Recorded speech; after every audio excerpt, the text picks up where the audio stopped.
Yeah, we back. Now, today we got some, it's going to be a different type of video. I got some news to deliver, but I'm not really happy about it. And it's probably going to be, I got to admit, I'm kind of disappointed in the news that I'm going to be talking about today. But I heard that sometime last year, around last December, I did a video about how Ibrahim Traoré had arrested 4 French spies, 4 French nationals that were charged with espionage. And ever since that occurred, I haven't really heard much about it, but apparently they've been in prison for the past year.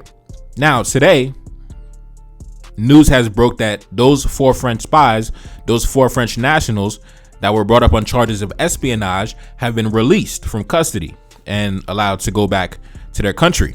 And apparently this was made possible because the King of Morocco had intervened on their behalf. Now, on my channel, I try to stay away from the topic of religion because I'm a very tolerant person. I don't really care what religion you believe in. I don't really, that doesn't change my opinion of you, whether you are Christian, Muslim, whatever. I'm very tolerant, right? Even though religions tend to foster the spirit of bigotry, I'm very tolerant. So I stay away from the topic of religion because I know it's very divisive. But in today's video, we're going to talk about religion. We're going to talk about religion. And some people might not like what I got to say, but I got to be honest. And even though I know that there are a lot of, high-ranking black men in the government, Mali, Burkina Faso, and Niger, they may be tuned into my channel. But I got to be honest, brothers. I got to be honest today. But let's get into it. As you can see, take a look up on the screen. Burkina Faso frees 4 French spies after Moroccan mediation. Burkina Faso releases 4 French nationals after Morocco intervenes. 4 French nationals were released after a year in detention in Burkina Faso on Thursday.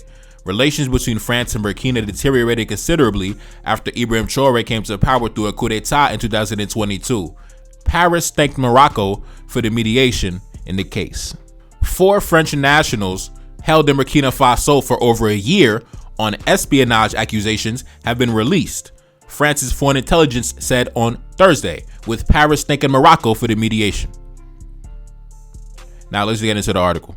The DGSE, that's basically the French version of the CIA. I believe they call it Direction Générale de la Sécurité Extérieure, told AFP that the 4 have been freed, confirming reports in the Moroccan media. It did not give further details. On Wednesday, President Emmanuel Macron spoke with Morocco's king, Mohammed, to thank him warmly for the successful mediation that made possible the release of our 4 compatriots. The 4 men were arrested in Burkina's capital on December 1st, 2023, last year, and presented by the authorities as DGSE agents. Right, so these men were arrested because they were deemed to be agents working on behalf of the French intelligence services. And I did not know this, but they were actually arrested this whole entire time for the entire year. Right, we never heard nothing after that, but they were locked up this entire time, and they were just recently granted their freedom. So we're going to talk about that today. And I'm not going to lie, I'm very disappointed, man. I'm not going to lie. And even though I've heard that Ibrahim Traoré and the other brothers be watching their channel, but I got to keep it real with my homies. I can't tell a lie. I got to keep it honest. I got to be real, so let's continue. Now, just a couple months ago, take a look up on the screen, as you can see by the headline, France and the Moroccan king cement reconciliation with business deals, right? So as you can see, the king of Morocco and the president of France, Emmanuel Macron, obviously, they homies, right? They good buddies, right? They good buddies, they in the limousine, in the motorcade, riding through the city, waving at the civilians, obviously, they have good relations. So due to the fact that the king of Morocco had good diplomatic relations with France, I'm assuming that he was able to come to a common ground with Ibrahim Traoré on the commonality of religion. I'm assuming that that's what made this possible. I can only assume and speculate, but I believe that it was the commonality of religion, their shared faith in Islam, that made Ibrahim Traoré receptive to what the king of Morocco had to say. Now, of course, like I said, I'm only speculating. He's going to have to come out and make a statement and clarify. I don't believe he's going to do it, but I can only speculate. Now, let's continue. Now, this is not the first time that Ibrahim Traoré had disappointed me, right? I believe a while back, there was a whole scandal in Tunisia because the president of Tunisia was making a lot of inflammatory statements, a lot of inflammatory remarks in regards to African migrants in his country.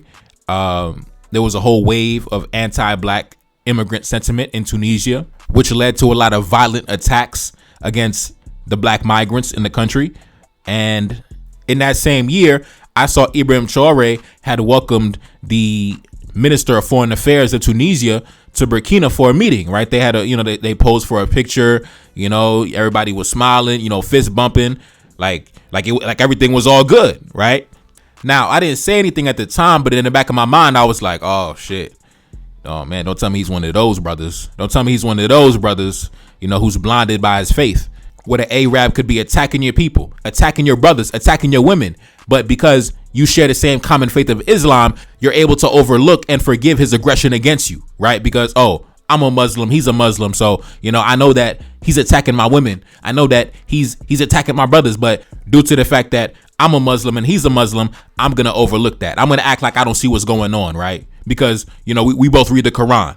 So, I seen that happen a while ago. When I seen this, during the whole scandal with Tunisia and Ibrahim Traoré was meeting the Minister of Foreign Affairs of Tunisia, fist bumping like everything was all cool. Listen, I didn't say nothing at the time. I didn't say nothing at the time because I just kept my mouth shut. But now I see this with the King of Morocco. I'm not going to lie.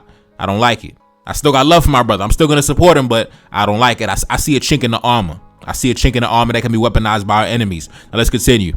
Refugees and migrants from across Africa are becoming stranded, unable to return, and persecuted by authorities. African refugees and migrants fleeing northwards away from war, conflict, and corrupt governments are ending up trapped in Tunisia, unable to move on to Europe or return home. Now, as you can see by the headline, African foreign students in Tunisia are fearful after racist violence. Thousands of African students in Tunisia are still fearful after a surge of racist attacks following comments by the president against illegal immigration and are seeking concrete steps to protect them. Now, like I said, bro, I don't got to get into it on this video. For those of y'all that watch my channel, you already know how I feel about the Arabs, bro. You already know how I feel about the desert dwellers and the camel riders. I don't got to get into it. Never regard to Salim. I don't rock with them people. I don't rock with them boys. They're not my brothers. They're not my people. I don't rock with you. Bro. Just know when the black man gets powerful again, we gonna march on you too. It ain't only the Europeans, right? It's not only the Western imperialists. No, we are gonna march on you too. Just know. Now let's continue.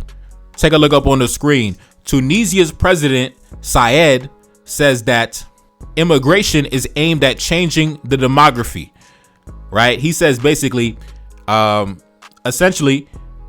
same thing the Europeans say. You know how the Europeans are worried about their birth rates falling and worried about the demographic shifts in their country, worrying about losing the white majority. Well, the president of Tunisia also feels the same way. He's worried about losing the Arab majority. He does not want he doesn't want the blacks to, become too great in number in Tunisia where they will overpower and, dominate the demographics in the country. He wants Tunisia to be seen as part of the Arab world. Even though it's located in Africa, North Africa, he doesn't want to be seen as an African country. He said this himself. I'm not putting words in his mouth. He does not want Tunisia to be considered as an African country. He wants it to be seen as an Arab country on the African continent. Thus, the reason why he does not want African immigrants in his country, because then it will change the demographics where it will be seen as more of an African country and less of a, Arab dominant country. So that's why he's very, anti-black immigrant. Right. He has no problem with, other immigrants, but the black immigrants, no way. He don't rock with us, which is fine because, like I said, you're my enemy. Right. You're a camel riding, desert dwelling booty scratcher. So I don't rock with you. You don't rock with me. The feeling is mutual.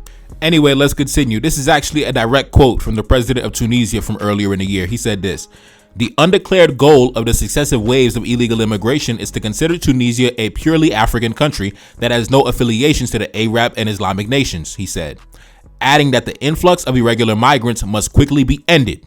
Now, it doesn't matter if you're a black Muslim, right? It doesn't matter if you're a Muslim from Niger, if you're a Muslim from Mali. No, he was throwing you into the desert. He was deporting you as well. He told you get the fuck out the country too, right? Go worship the Quran in your own country. You know what I'm saying? Go read the Quran in your own country, not in Tunisia. That's what he said. Now, look at this guy. This guy is a genetic abomination. This guy, what kind of genetic code what kind of genetic code is this, bro? This dude looks like a fucking abomination. Like he literally looks like a crackhead that I seen standing on the corner of Jamaica Avenue earlier this morning.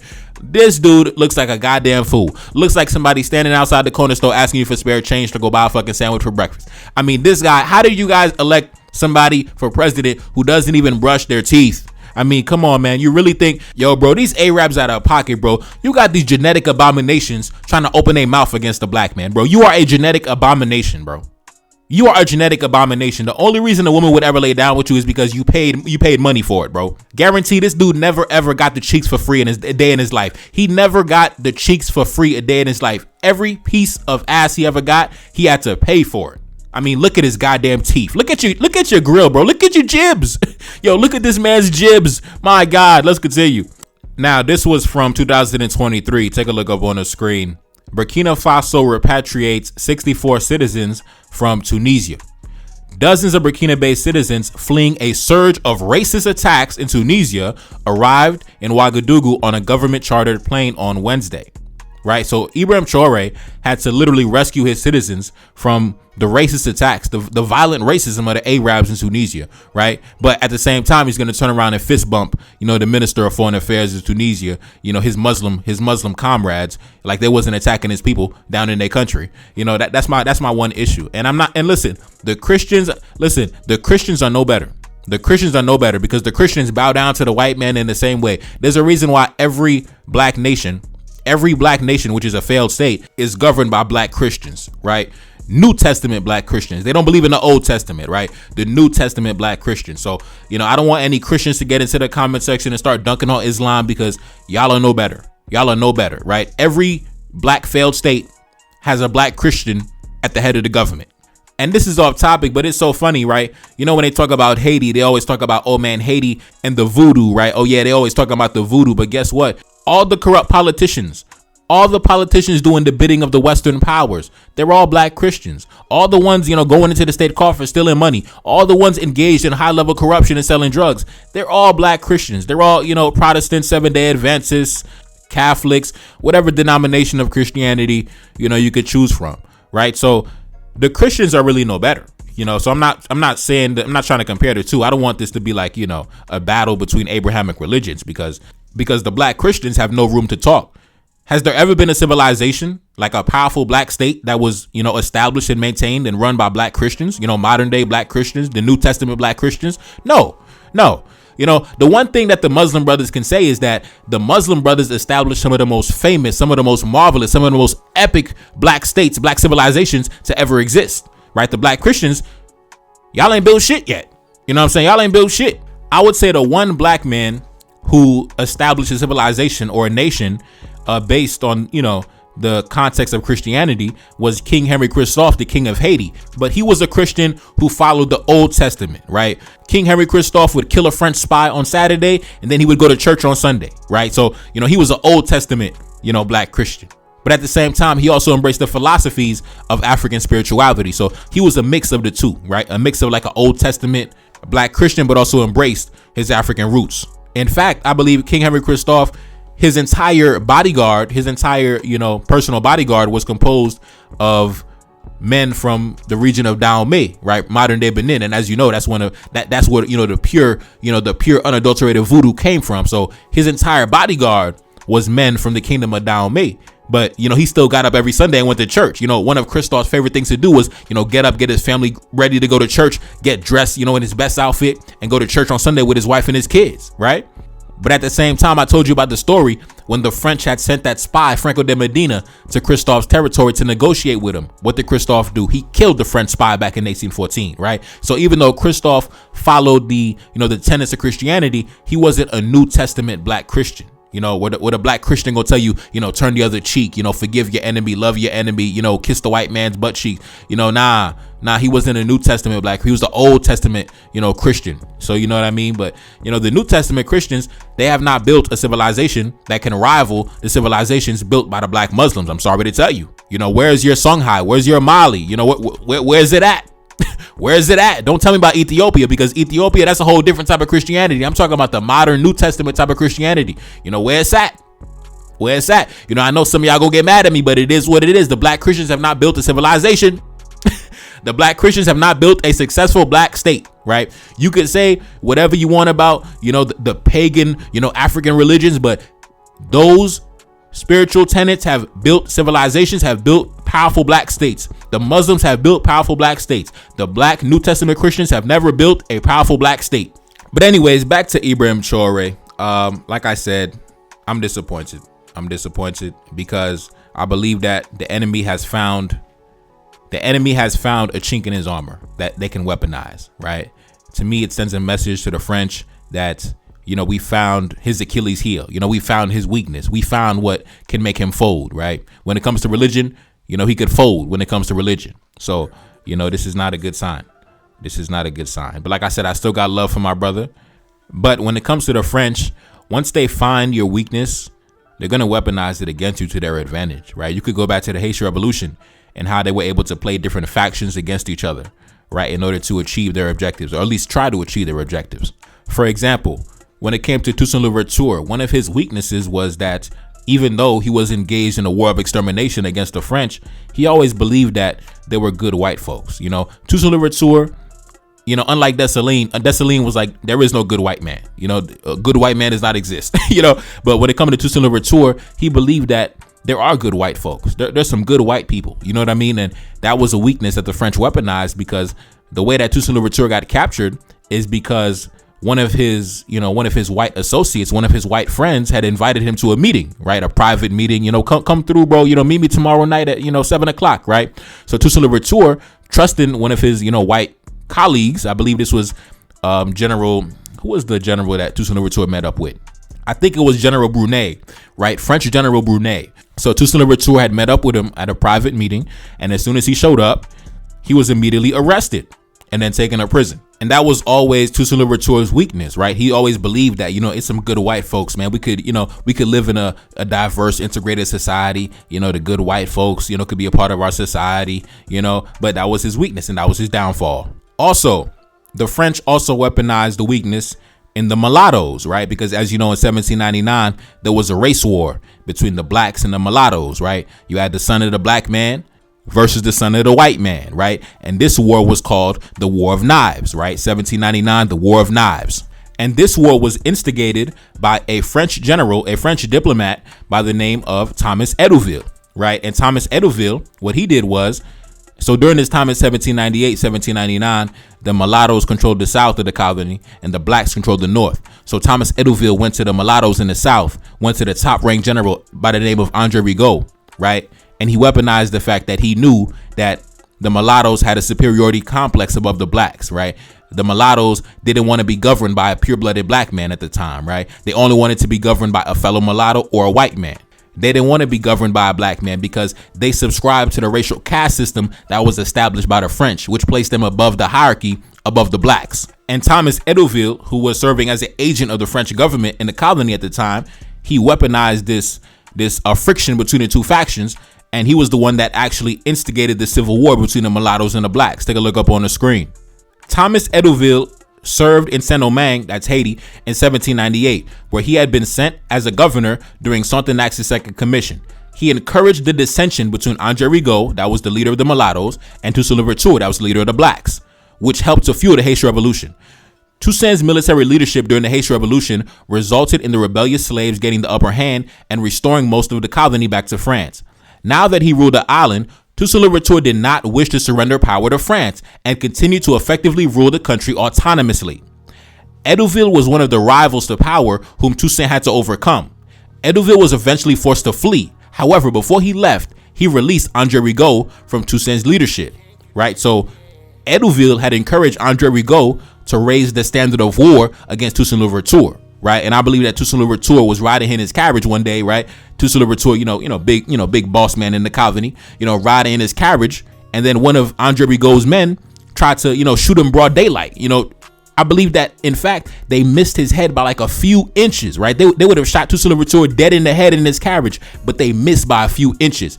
And that is what sparked the war between the blacks and the mulattoes in 1798. It was Edouville who released Andre Rigaud from Toussaint Louverture's leadership, basically encouraging him to go out on his own and raise the standard of war against Toussaint Louverture to take control of the entire colony, right? Like I said, the white man weaponizing his mixed race son against the black man. Now, let's take a look at some of the reactions on social media to this whole entire fiasco about Ibrahim Traoré releasing the 4 French spies out of captivity due to the mediation of the King of Morocco. I'm very disappointed, man. Anyway, let's get into it. Let's take a look at some of the reactions.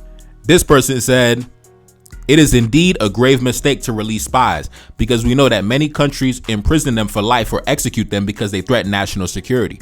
Releasing them is a grave mistake. Now, like I said, for those of us who are students of history, we know once the French are able to pinpoint your weakness, and really the Europeans in general, but we're dealing with the French here. Once the French are able to pinpoint your weakness, oh, that's your weak spot. Oh, religion, Islam. Okay, bet. We got you. We got you. We got you. It's not going to be the last time they try to weaponize that against you, bro. We got you. Let's continue. Now, I believe this guy is some type of media personality in France. I think so. He said this. Thank you to His Majesty Mohammed for his mediation, which allowed the release of 4 French prisoners in Burkina. Important. So they over there in France, they celebrating. They celebrating, bro. They celebrating. Let's continue. This person said, we are told that Ibrahim Traoré was sensitive to the mediation of the King of Morocco, Mohammed, by agreeing to the release of 4 French spies arrested in Ouagadougou a year ago. According to Moroccan diplomacy, which reports the information, this humanitarian act was made possible thanks to the excellent relations that bind His Majesty the King to President Traoré, and the good relations that have long united the Kingdom of Morocco and Burkina Faso. He went on to say, beware of Morocco. That country is and has always been the middleman of the United States and France. It's a fact, and even the blind can see it. Second, why in the world would you liberate French spies if given the chance would have eliminated you on the spot? I gotta repeat that. Why in the world would you liberate French spies if given the chance would have eliminated you on the spot? All because a Maghrebian king mediated for their freedom. Seriously? Third, spies should either be liquidated or freed in exchange for something, not merely because someone interceded on their behalf. Come on, we all know how these things work. Fourth, I don't know what you have gained in this, but I hope you know what you are doing. But dear President, let them not use religion to deceive or entice you. I repeat, dear President, let them not use religion to deceive or to entice you. I repeat, dear President, let them not use religion to deceive or entice you.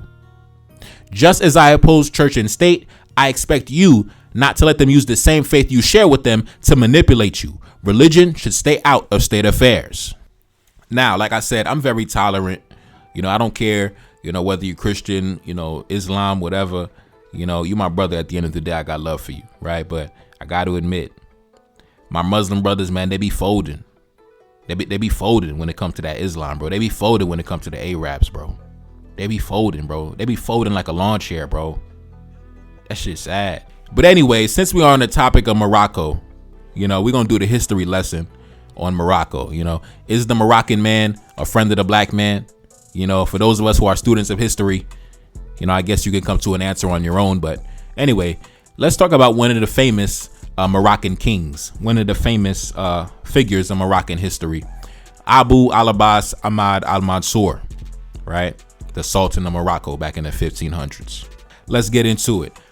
Ahmad al-Mansur was the 5th son of Muhammad al-Sheikh, who was the first Saudi Sultan of Morocco.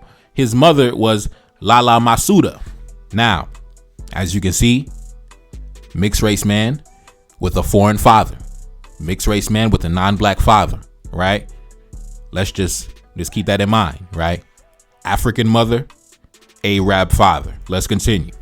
The Moroccan invasion of the Songhai Empire began with an expedition sent in 1590 by Sultan Ahmad al-Mansur of the Saadian dynasty, which ruled over Morocco at the time.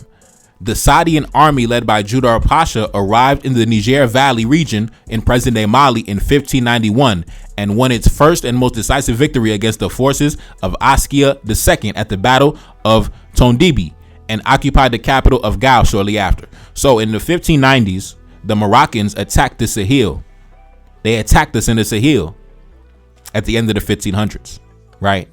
Waged full-on assault against us 400 years ago, right? Let's continue. As you can see, take a look up on the screen. The Battle of Tondibi, the 13th of March, 1591, resulted in a Moroccan victory and the collapse of the Songhai Empire. The Moroccans marched on us in 1591 and they destroyed one of the greatest African kingdoms to ever exist. And of course, like I said, a common theme that the black man has had to contend with. These foreigners coming in and weaponizing their mixed race sons against us and waging war against us, raising the standard of war against us, bro. Arab father, African mother, destroyed one of the greatest African civilizations to ever exist. Let's continue. The Battle of Tondibi was the decisive confrontation in the 16th century invasion of the Songhai Empire by the army of the Saadi dynasty in Morocco. The Moroccan forces under Judar Pasha defeated the Songhai under Askia II, guaranteeing the empire's downfall. In search of new resources, Sultan Ahmad al-Mansur turned his attention to the Songhai Empire, which he erroneously believed had gold mines from which its wealth came. Though many of his advisors warned that it was illegal to wage war against another Muslim nation, the Sultan swept their objections aside. I repeat, though many of his advisors warned that it was illegal to wage war against another Muslim nation, the Sultan swept their objections aside, and in October 1590, he dispatched a force under Judar Pasha.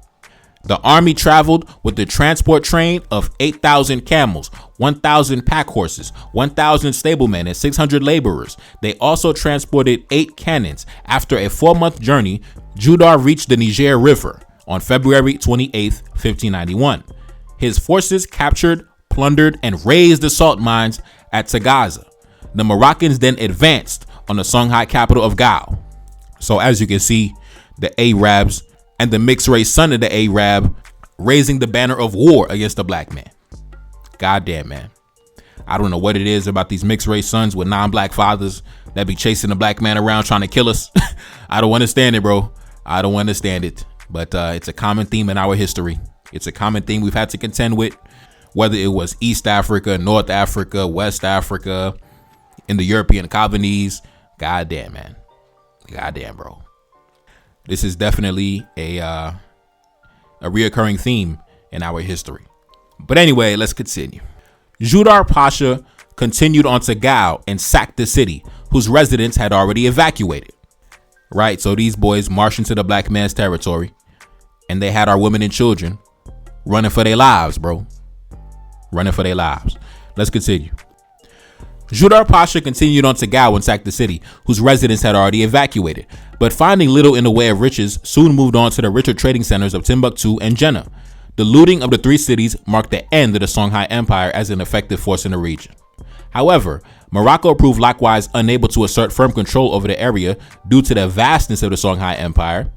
I mean, I believe it was the largest African kingdom in terms of landmass, I believe, in like all of human history. Now let's continue. The looting of the 3 cities marked the end of the Songhai as an effective force in the region. However, Morocco proved likewise unable to assert firm control over the area due to the vastness of the Songhai Empire and difficulties of communication and resupply across the Saharan trade routes, and a decade of sporadic fighting began.